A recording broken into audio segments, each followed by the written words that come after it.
نن سبا د معدې ډېرې مسلې دي، چاته یو شان مسلې، چاته بل شان مسلې، چاته بل شان مسلې، د چا په معده کې ګیس وي، د چا په معده کې زخم وي، د چا معده چې کوم دي خوراک نه هضموي، خوراک وخوري بیا الټۍ کوي، او د چا خولې له اسید تروي اوبه راځي.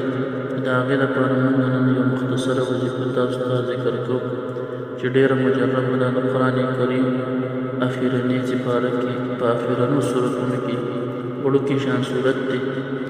په دې صورت سره به ځان له اوبه دموي او هر سهار به چې کوم دی 21 کاله ته دا صورت وایي، په دې باندې به اوبه دموي او بیا به هغه اوبه څښي په نهاره باندې.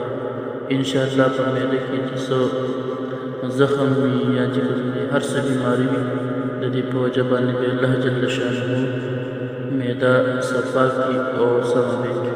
نن سبا چونکې خوراکونه ګډوډ دي، نو خوراکونه خاص هم ګډوډ دي، اوس خوراکونه څوک پرېښودی هم نشي، نو خوراکونه دې هم کوي او دا وظایف دې هم کوي. او که څوک وایي چې زه یاره میډیسن علاج کوم، دا علاج هم چې کوم دی بهتر څیز دی، سنت طریقه ده او اسباب دي، اسباب خامخا موږ تاسو استعمالوو او د هغې سره سره چې کوم دی قرآن کریم په دې صورت باندې ځان له اوبه دمو. صورت به تاسو ته په سکرین باندې شو کېږي او هغه اوبه څښو تر د هغې پورې دا صورت او دا وظیفه نه پرېږدو تر څو پورې چې زموږ معده مکمل ټیک شوي. السلام.